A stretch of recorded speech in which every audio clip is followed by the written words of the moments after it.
Hello, my dear students. I welcome you all in my English class, and today we are going to start a new chapter. Where go the boats? It's your poem, alright? Where go the boats? Means जो boats हैं वो कहाँ जाती हैं, ठीक है? So let's begin. Where go the boats? This poem is written by Robert Louis Stevenson, ठीक है? So I'm going to recite the following poem and then I will explain this chapter. So listen to me attentively. Dark brown is the river, golden is the sand. It flows along forever with trees on either hand. Green leaves are floating, castles of the foam. Boats of mine are boating, when will all come home? On goes the river and out past the mill. Away down the valley, away down the hill. Away down the river 100 miles or more, other little children shall bring my boats ashore. Robert Louis Stevenson. This is very interesting poem. Alright. So now I'm explaining this chapter. Dark brown is the river. Dark brown is the river means जो river का color है वो कैसा है? Dark brown. Golden is the sand. और जो sand है उसका color क्या है? Golden means सुनहरा. जब सूरज की किरणें सैंड पर पड़ती है तो बिल्कुल गोल्डन दिखाई देता है, ठीक है?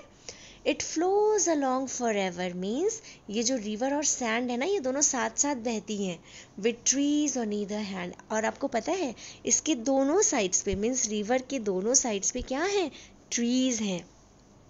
Green leaves are floating means जो हरी पत्तियां हैं ना अफ्लोटिंग मीन्स वो तैर रही हैं. कैशल्स, कैशल्स मीन्स महल. जो राजा का महल होता है ना, जो राजा का महल बना हुआ है.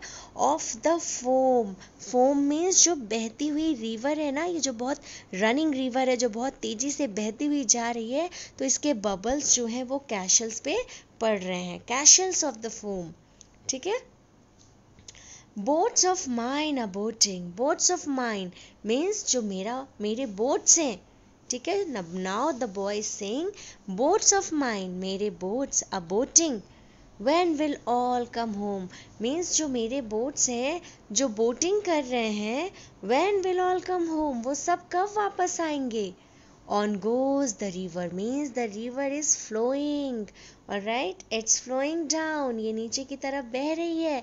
And out past the mill means ये मिल से होकर भी गुजर रही है.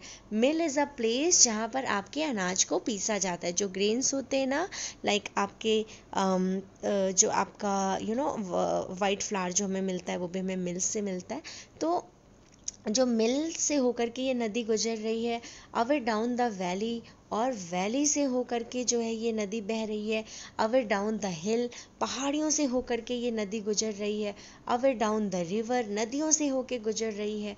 100 माइल्स, मीलों दूरी तय कर रही है. ये जो रिवर है वो मीलों दूरी को तय कर रही है. और मोर, और शायद इससे ज़्यादा ही. Other little children shall bring my boats means जो दूसरे बच्चे हैं, जो दूसरे छोटे बच्चे हैं, shall bring वो अवश्य ले आएंगे. My boats ashore means ashore means किनारे पर. वो ज़रूर ही मेरे जो बोट्स हैं जिन्हें मैंने जो रिवर्स पे फ्लोट कर रहे हैं वो बच्चे उन्हें किनारे पर लेकर आएंगे. So did you like the poem? Please reply in chat box. Now you all have to write this word meaning in your sheets. Either hand, either hand का मतलब each side of the river, ठीक है? नदी के जो दोनों किनारे होते हैं उसको हम क्या कहते हैं? either hand कहते हैं, ठीक है? नदी का ईच साइड मीन्स नदी का एक किनारा, ठीक है? Not both side. Both sides का मतलब दोनों किनारे. एंड ईदर हैंड का मतलब हो गया कि कोई एक किनारा. कैशल, कैशल का मतलब होता है लार्ज बिल्डिंग, एक बहुत बड़ी सी बिल्डिंग जिसे हम महल कहते हैं. वो रानी राजा और उसकी फैमिली के लिए होती है, ठीक है? नाउ फोम, फोम का मतलब क्या होता है? A lot of bubbles. जब पानी बहुत तेजी से फ्लो करते हुए आती है ना तो उसमें बबल्स बनते हैं. नाउ मिल, मिल मतलब a building where grinding of grains into flour is done, ठीक है? तो फ्लोर इज डन, ठीक है? तो उसमें क्या होते हैं जो आपको आटा या मैदा इस तरह के अनाज से जो चीज़ें मिलती हैं वो पीसी जाती हैं, ठीक है? नाउ वैली, वैली का मतलब हो गया a low area of land between hills with a river flowing through it, ठीक है? एक ऐसा मतलब लैंड जो कि लो एरियाज में होते हैं, between hills with a river, और जहाँ पर पहाड़ियाँ और पहाड़ियों से जो है वो नदी बहती होती है, तो उसको हम क्या कहते हैं, वैली कहते हैं। अशोर, अशोर का मतलब टूवर्ड्स लैंड, यानी किनारे पर, ठीक है। Now answer the following question. So question number 1 is what is being described in the first stanza of the pome. So the poet is describing the brown river and the trees on either side, also the river bank which is golden in color, ठीक है। तो which golden नहीं बल्कि which is golden कर दीजिएगा आप लोग, which is, ठीक है, यहाँ is बढ़ा दीजिएगा, which is golden in color. Now what did the poet see a floating on the river water? The poet saw green leaves are floating on the river water. Okay, now the next question, name two places that the river crosses while flowing down. So the river flows near the mill and down through a valley. Okay, who would bring the poet's boat ashore? Other little children shall bring the poet's boat ashore. Now next question is, wait, what's going on here? Okay, now children, see here, fill in the blanks. The dark brown, the river is dark brown and the sand is golden, ठीक है, तो golden हमें यहाँ fill करना है, the sand is golden. The poet could see what the poet could see, castles. The poet could see castles, ठीक है, वो राजा के महल को देख सकते हैं ना.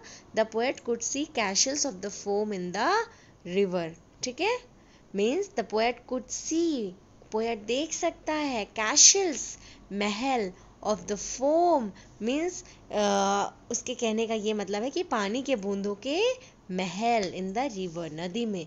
The river flowed past a mills before flowing down the valley, means कि जो लैंड एरिया है वैली का, वहाँ पर गिरने से पहले the river flowed past a mills, means वो मिल को भी क्रॉस करती है. The river would flow for 100 years, it's hundreds years or more, ठीक है. Now look at the given picture and write the correct name for each with the help of clues given in the boxes. So what is this? We all know this is river, the second is waterfall, the third is pond, and the fourth is sea. All right. So thank you so much children for watching.